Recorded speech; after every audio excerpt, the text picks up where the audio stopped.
Hello les idéalistes, j'espère que vous allez bien. Bienvenue sur l'Idéal Média, celui qui donne la voix à nos assiettes. Aujourd'hui, je vous invite à me suivre, rencontrer et découvrir Paul, gérant et descendant du moulin de la Vessière depuis 7 générations. Ici, il fabrique des huiles, de noix, de noisettes et d'amandes et aussi des farines. Alors si vous aussi vous avez envie de découvrir leur histoire et leur savoir-faire, venez avec moi.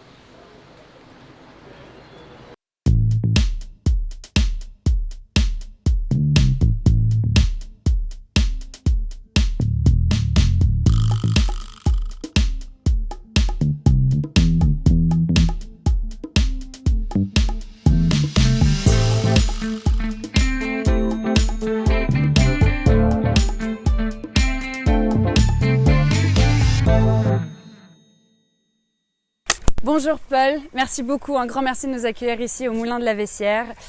Vous êtes fabricant d'huile, de noix, de noisettes et d'amandes et notamment de farine. C'est un vrai plaisir d'être ici dans ce cadre magnifique, merci beaucoup. Est-ce que tu peux nous en dire plus sur l'histoire de ce moulin, notamment sur l'histoire de ta famille, puisque ça fait plusieurs générations que vous faites ça. On a envie d'en savoir plus. Bonjour Marine, ravi de t'accueillir au moulin aujourd'hui. Le moulin de la Vessière, c'est comme tu l'as dit une histoire de famille, mais une histoire de famille qui date depuis de nombreuses années. L'origine du moulin, elle se prend au XIIe, XIIIe siècle. Alors on sait qu'il y avait un moulin ici qui était beaucoup plus rudimentaire, qui a évolué au fil des siècles. Le moulin dans sa forme actuelle date du XVIe siècle. Il a par la suite continué à évoluer et il a été acheté par mon arrière-grand-père en 1857. D'accord. C'est donc Jacques Elias, meunier d'héritage, qui a acheté le moulin. À cette époque-là, l'activité principale du moulin, c'était la fabrication de farine. Donc, il fabriquait de la farine de blé, de la farine de maïs, et également un peu d'huile de noix, exclusivement de l'huile de noix à l'époque, parce que la culture de la noix est traditionnelle en Périgord. Ouais. Au fil des siècles après, ça a évolué, mais vraiment cette activité à la base, c'était la fabrication de farine et la fabrication d'huile de noix. D'accord. En 1902, pour diversifier l'activité du moulin, ils ont créé une boulangerie. Les activités de production de pain et de farine se sont arrêtées dans les années 70 quand mon arrière-grand-père, Paul Elias, est parti à la retraite. Donc la production de pain a été déplacée à Neuvic dans le petit village à côté. D'accord. Et la production de farine s'est complètement arrêtée puisque les petits moulins comme le nôtre n'avaient plus vocation à fabriquer de la farine. Ok, et du coup vous fournissez toujours la farine à la boulangerie Non, on ne fait plus de farine de blé ni de maïs. On s'est spécialisé exclusivement dans la fabrication d'huile. Donc à partir des années 70-80 jusqu'en 2012, c'est grâce à mon grand-père que l'activité de fabrication d'huile de noix a perduré dans le moulin, puisqu'il a continué à fabriquer de l'huile, pour les gens du coin majoritairement. Donc il fabriquait exclusivement de l'huile de noix à l'époque. Puis un peu plus tard, il a ajouté l'huile de noisette. Et donc en 2012, ma mère a décidé de reprendre le moulin dans le but, premièrement, d'ouvrir le moulin aux visites, puisque auparavant le moulin n'était pas visitable, de développer notre production, de créer une vraie gamme autour donc, de l'huile de noix, de l'huile de noisette, de l'huile d'amande depuis 2 ans à peu près. D'accord. Et diversifier notre production, puisque aujourd'hui on fabrique également de la farine, donc farine de noix, farine de noisette, farine d'amande, qui nous permet de traiter, en fait, de valoriser nos coproduits et de traiter 100% de notre production. Voilà, anti-gaspi. Anti-gaspi à fond. Tout à fait. C'est formidable. Qu'est-ce qui, toi, t'a donné envie quand est-ce que tu as su que tu voulais perpétuer la tradition de ce moulin et puis faire vivre cette flamme familiale et traditionnelle dans le temps? Alors, ce qu'il faut savoir, c'est que moi, je suis pas né au moulin, mais je suis né juste à côté, à Périgueux. J'ai grandi dans ce moulin. Donc c'est vraiment une attache familiale qui est ancrée depuis ma toute petite enfance. Après je suis parti faire mes études à l'étranger, j'ai eu différentes activités professionnelles, mais ça a été vraiment un fil conducteur de mon évolution, que ce soit personnelle ou professionnelle, puisque à partir de 2012, quand ma mère a repris le moulin, et jusqu'à il y a 1 an, où j'ai repris la direction de l'entreprise, j'ai accompagné ma mère dans le développement de l'entreprise. Donc j'ai eu un déclic il y a 1 an à la suite du premier confinement en me disant c'est le moment, mais ça fait en soi depuis presque 5 ou 6 ans que je me dis que cette entreprise c'est notre joyau familial, c'est notre héritage et que ça m'anime en tout cas de la reprendre et de la faire perdurer et de la développer par la suite. Ça fait combien du coup de générations ? Moi je suis la 7e génération. Donc ça commence à faire une belle histoire de famille. Et puis ce qui est vachement intéressant, c'est que ma mère a pris le pari en 2012 de reprendre le moulin. Sans elle, rien ne serait possible aujourd'hui.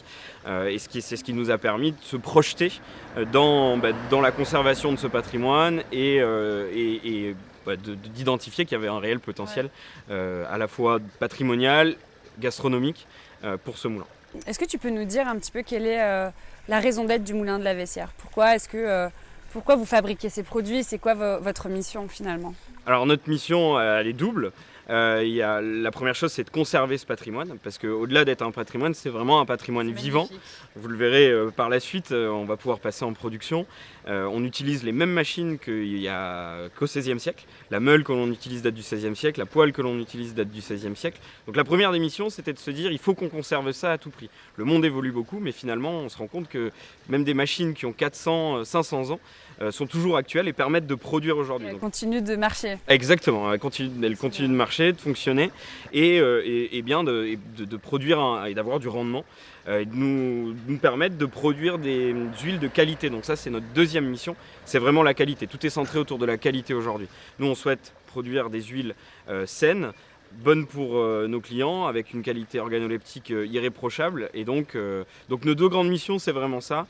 Faire des huiles de qualité, des produits de qualité de manière générale, puisqu'on est en train de développer la gamme. Et d'un autre côté également, conserver ce patrimoine. C'est ce qui nous anime aujourd'hui. Du coup, pour toi, la qualité dans une bonne huile de noix, d'amande, de noisette, ça va être du coup... qu'est-ce que ça va être exactement? Bon, bien sûr, il y a la qualité organoleptique, comme tu viens de le dire, mais est-ce qu'il y a d'autres choses? Il y a deux choses. La première, c'est les matières premières. Puisque sans les matières premières, on peut pas, sans de bonnes matières premières, on ne peut pas fabriquer une bonne huile à la fin.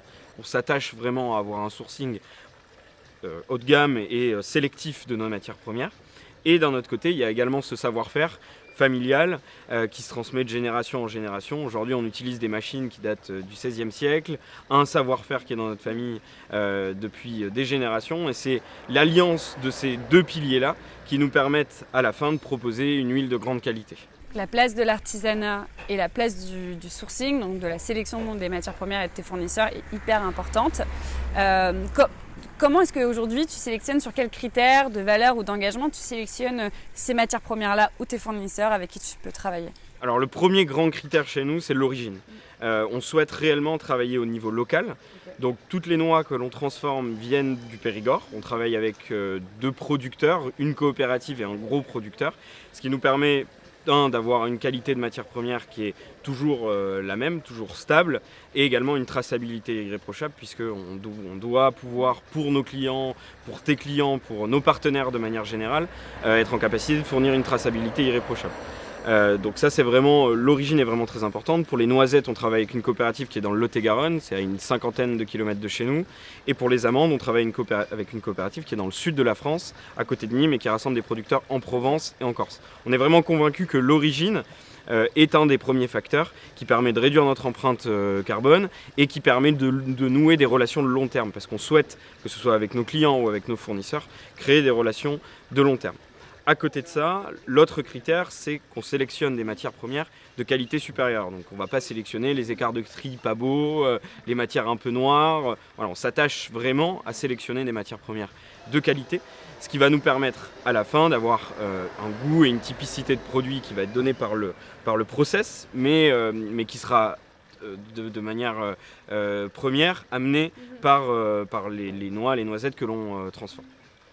Donc aujourd'hui, récemment, vous avez levé des fonds pour pouvoir développer le moulin de la Vessière en France comme à l'étranger. Tu peux nous dire comment tu fais, en tout cas vous faites, pour conserver les process et les valeurs de l'artisanat? Parce que tu viens de nous dire que vous prenez le temps et que vous gardiez ces process et que ce savoir-faire était hyper important et l'artisanat a une place hyper importante dans toute cette fabrication et dans le produit en fait final.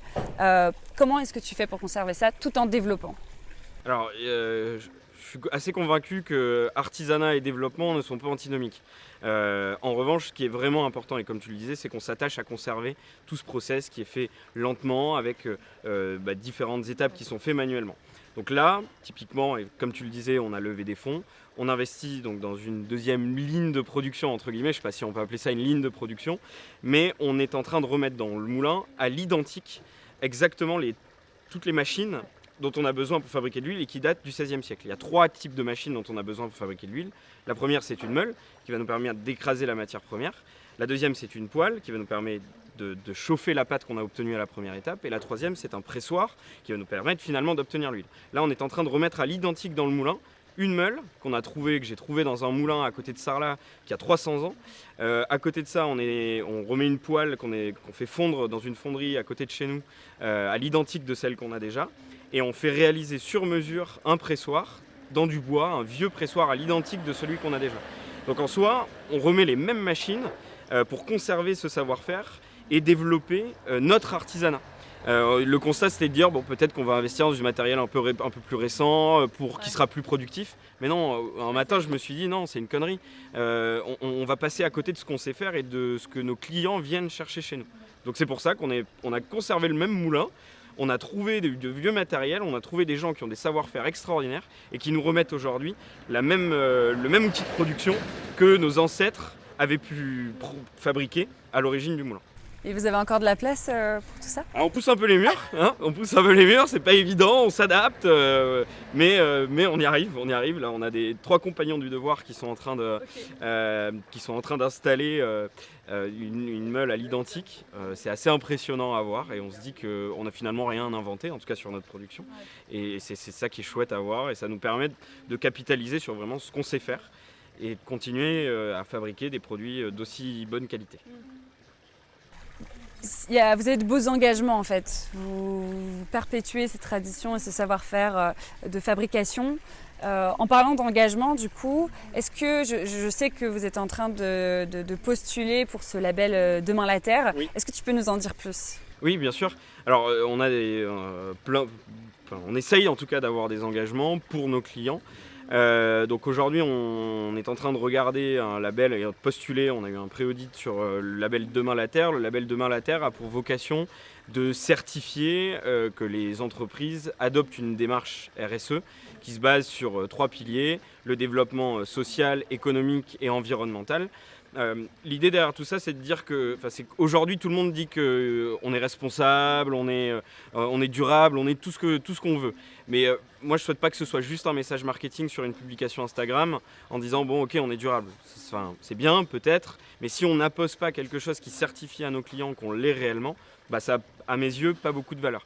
Donc on s'adosse à Demain la Terre, qui doit nous permettre d'apporter un cahier des charges qui respecte différents critères, notamment le sourcing de nos matières premières, les cahiers des charges qu'on impose à nos fournisseurs sur les traitements phyto, est-ce qu'il y a beaucoup de traitements ou pas, sur les analyses qu'on peut faire sur nos huiles, sur la considération qu'on apporte également à nos salariés, sur l'impact qu'on a sur notre territoire. Voilà, c'est une pluralité de critères qui nous permet aujourd'hui d'assurer, nous, de nous inscrire dans une bonne démarche et également d'assurer à nos clients, à tes clients, à tous nos partenaires qu'on est vraiment dans une bonne démarche.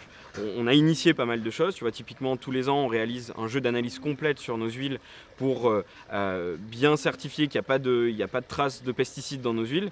Si on n'a pas de démarche réelle qui valorise ça, on va vous dire qu'on le fait, mais bon, ça n'a pas vraiment de valeur. On essaye de réduire toute nos consommations de consommables, utiliser que des matières recyclées quand c'est possible. Voilà, on s'inscrit dans cette démarche-là et on souhaite être accompagné par un label comme Demain la Terre qui va nous permettre de mener une politique d'amélioration continue et de pouvoir aller dans le bon sens pour nos consommateurs et puis ça fait partie aussi de nos valeurs. C'est génial. Et combien de personnes aujourd'hui travaillent au moulin? Alors on est 8 aujourd'hui, on est 5 CDI et 3 alternants. On est en train d'ouvrir 4 postes supplémentaires, un alternant en plus et 3 CDI. Donc à la fin de l'année, on devrait être 12. L'entreprise est en plein développement. On a la chance de s'appuyer sur une super équipe qui est hyper complémentaire. Chacun est très important dans le développement de l'entreprise. Chacun se donne dans le développement du projet. Et voilà, ce qui est intéressant, c'est qu'une entreprise, elle a deux bras, 2 jambes, une tête. Il y a plein d'éléments et tout le monde apporte au projet. Il n'y a pas de hiérarchie vraiment. Voilà. Son énergie, ses compétences, son envie. Et on évolue tous ensemble dans le développement de l'entreprise. C'est génial. Est-ce que tu pourrais donner des conseils aux idéalistes sur comment bien utiliser les produits du moulin de la Vessière, notamment les huiles? Bien sûr. Alors on va donner un exemple par huile pour chaque huile, comme ça ce sera plus simple. Et si on est en train aussi de créer du contenu, d'essayer de créer du contenu par rapport à ça, donc on reviendra avec des bonnes nouvelles j'espère dans quelques temps. Alors, si on part de l'huile d'amande, je vais le faire dans l'ordre de dégustation puisque l'huile d'amande est la plus douce, donc on commence par l'huile d'amande. L'huile d'amande va aller très bien sur un tartare de saumon, un tartare de thon. Juste dans la préparation, elle va donner un peu de rondeur, des notes un peu beurrées. Ensuite, on passe sur l'huile de noix. Moi, ce que j'adore faire avec l'huile de noix, c'est une salade de lentilles. Juste des lentilles, un peu d'oignon, un peu de tomates quand c'est la saison ou des tomates séchées quand c'est pas la saison. Un assaisonnement avec de l'huile de noix et un peu de vinaigre balsamique, c'est super. Pour l'huile de noisette, une purée de pommes de terre, de céleri ou de carottes, un filet d'huile de noisette quand on sert dans l'assiette, c'est juste top, ça va relever une purée maison, ça donne un côté hyper sympa. Voilà. Pour les farines, puisqu'on fait également des farines, je fais juste une aparté sur les farines. Les farines, c'est en fait un résidu de production, ce qui va nous rester dans le pressoir à la fin une fois qu'on a extrait l'huile. C'est ce qu'on appelle un tourteau, c'est un gros pain de pâte. Ce tourteau, on va le casser, le broyer, le tamiser, et ça nous donne de la farine de noix, de la farine de noisette ou de la farine d'amande. Ça nous permet de valoriser 100% de nos matières premières. C'est pour ça que je faisais une petite aparté. C'est important, parce qu'aujourd'hui, on n'a pas de perte dans notre production. Pour les farines, l'idée c'est qu'on va les utiliser en mélange avec une farine blanche, soit une farine de blé, soit une farine de sarrasin pour les régimes sans gluten ou cœliaques. Pour faire des cookies typiquement, la farine de noisette, c'est juste top. On a l'impression de mettre une noisette un peu torréfiée à l'intérieur, c'est vachement bon. Pour la farine de noix, un cake à l'apéro, ça fonctionne hyper bien également. Oh, ça donne faim. Une dernière question, ma préférée d'ailleurs. À qui est-ce que tu aimerais dire merci ? Je peux te donner 2 personnes ? Tu peux aller. Alors la première, c'est mon grand-père qu'on a perdu il n'y a pas longtemps. Okay. Parce que sans lui, il n'y aurait pas tout ça. Oh. C'est lui qui, tous les hivers, à partir des années 80 jusqu'en 2010, a continué à faire de l'huile. Son père lui avait dit, de toute façon, dans ce moulin, il n'y aura plus jamais d'huile. Et mon grand-père a dit, non, on va continuer à faire perdurer tout ça. Et puis également, ma mère, puisque c'est elle qui a décidé en 2012 de reprendre le moulin et qui a développé l'entreprise, qui a redonné vie au moulin. Et sans ces 2 personnes aujourd'hui, il n'y aurait plus rien au moulin de la Vessière. Bon, merci beaucoup. C'est à moi de te remercier maintenant, Paul. Avec plaisir. J'espère que tout ça, ça continuera avec tes descendants et que ça sera encore de génération en génération. Ce que je te propose, c'est que tu nous fasses visiter ce petit coin de paradis. Avec grand plaisir. Et puis qu'on puisse découvrir en détail cet art de la fabrication. Super, on va passer à la fabrication du coup avec grand plaisir.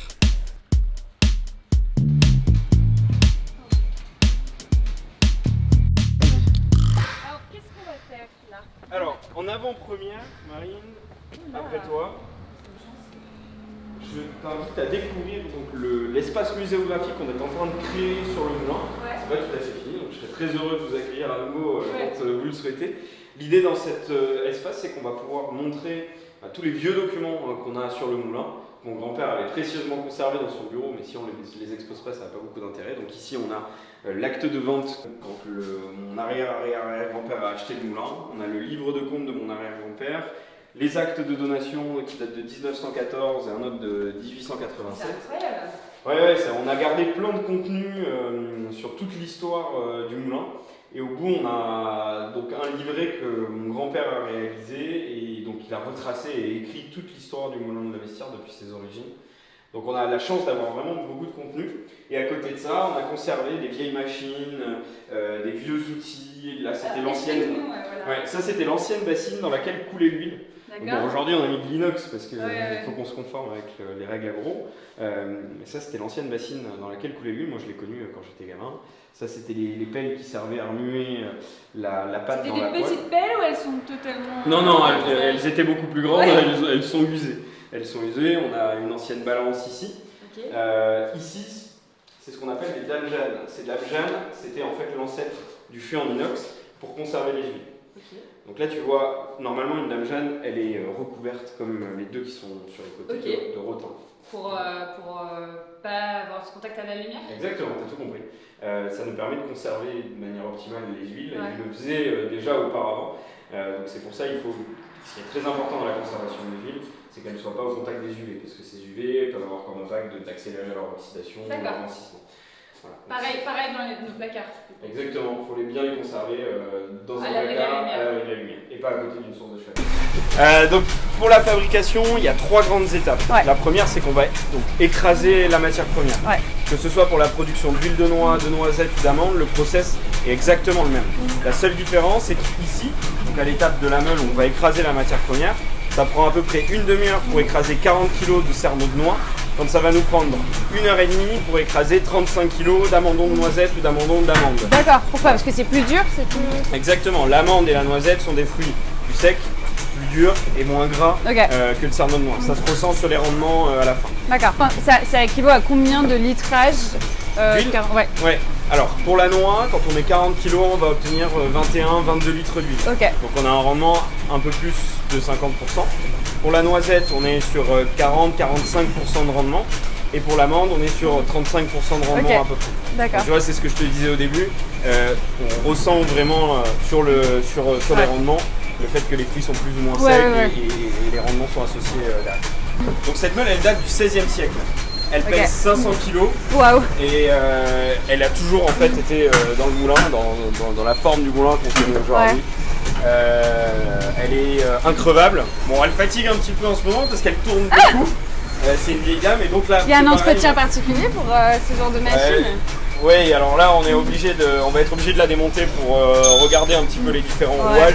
Ouais. Parce qu'aujourd'hui, comme elle tourne beaucoup, elle Ouais, fatigue un petit ouais, peu, c'est une ça vieille rouille. dame. Mais en soi, toute la maintenance est faite en interne. Ok. Donc on y apporte beaucoup de soins.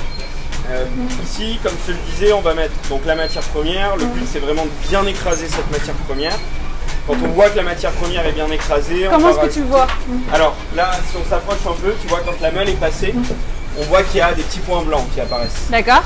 Donc là, ça nous prouve que c'est pas suffisamment écrasé. Oh, ok. Ces petits points blancs, Faut ça plus prouve les qu'il voir. reste encore des morceaux de noisettes à l'intérieur. On sait que c'est bien écrasé lorsqu'il n'y a plus de points blancs et que limite on voit la pierre apparaître en dessous. Parce que là, tu vois qu'il y a une meule qu'on appelle la meule tournante qui est Ouais. au-dessus. Mais en fait, en dessous, c'est aussi un gros bloc de pierre. Ouais. Et donc c'est la friction entre ces deux blocs de pierre qui permet d'écraser la matière première. D'accord. Quand on va voir commencer à apparaître ce bloc de pierre et qu'il n'y aura plus de points blancs, on sait que c'est D'accord. prêt à être ramassé. D'accord. À ce moment-là, pour bien lier la pâte, on va rajouter 1 à 2 litres d'eau. On rajoute une grosse D'accord. casserole d'eau à l'intérieur Ok. pour lier la pâte et que la matière ne soit pas trop sèche. Ce qui va nous donner une pâte qui est homogène. Ok. Donc là, ça nous donne une pâte de noisette qui est prête ensuite à passer à la deuxième étape. Comme ça prend à peu près 1h30 à écraser pour la noisette, on est obligé d'en écraser à l'avance. Parce que sinon, Ouais. l'étape suivante, elle dure 45 minutes. Donc si on n'en écrasait pas à l'avance, on ne pourrait pas fabriquer en continu dans la journée. Ok. Quand on commence une journée de fabrication, on commence vers 7h30 le matin et on fabrique jusque vers 15h dans l'après-midi. Et vous fabriquez jusqu'à combien? Une journée de fabrication, c'est équivaut à combien de Alors, pour la production? noix, on fabrique à peu près 200-220 litres. Ok. 220 litres généralement par jour. Pour la noisette, on va fabriquer 150 litres. Et pour l'amande, on est sur 100-110 litres. Donc là, l'objectif, c'est de doubler cette production en ajoutant une meule, etc. Tout à fait, tout à fait. Donc là, la première étape, c'est qu'on ajoute une nouvelle meule. Ce qui va nous permettre, dans un premier temps, de ne plus avoir à écraser comme ça à l'avance et de fabriquer en continu dans la journée. Et à la rentrée, en septembre, on rajoute une deuxième poêle comme celle-ci et un deuxième pressoir. D'accord. Ça nous permet de doubler nos capacités de production. Mais comme tu peux le voir, de rester complètement, déjà de ne pas Artisanal, dénaturer ouais. l'image et l'atmosphère du moulin, de rester complètement artisanal et de faire ce qu'on sait faire en soi. Ce que je disais tout à l'heure, de préserver vraiment notre savoir-faire. C'est Et de génial. l'entretenir.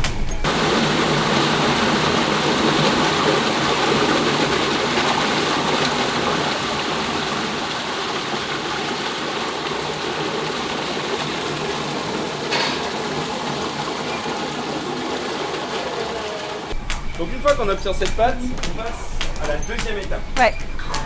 Ici, c'est vraiment l'étape cruciale de la production. Pour deux raisons. La première, c'est que c'est cette étape qui va donner tout son goût à l'huile. Je le disais au début, il y a une importance primordiale des matières premières, mais également du savoir-faire. Ouais. Tu sais, je te disais, il y a les deux piliers, la matière première et le savoir-faire. Le savoir-faire, il s'exprime vraiment ici. C'est quoi ton savoir-faire du coup là? Le savoir-faire, c'est la couleur, Ouais. l'odorat, La couleur, l'odorat. utiliser la pâte pour pas qu'elle crame. Ouais. Ok. Parce que ça chauffe. Il y a combien? C'est quoi la température là? Alors on chauffe jusqu'à 80 degrés. Jusqu'à 80, Voilà, ouais. je dis ça parce que c'est vraiment une torréfaction Ouais, lente. ok. La pâte arrive à température ambiante. Et donc on va monter jusqu'à 80 degrés, ce qui va nous permettre d'avoir un goût de noisette légèrement torréfié, c'en est de même pour la noix ou pour l'amande, mais également de conserver toutes les propriétés nutritionnelles du produit, parce qu'on ne va pas brûler la pâte.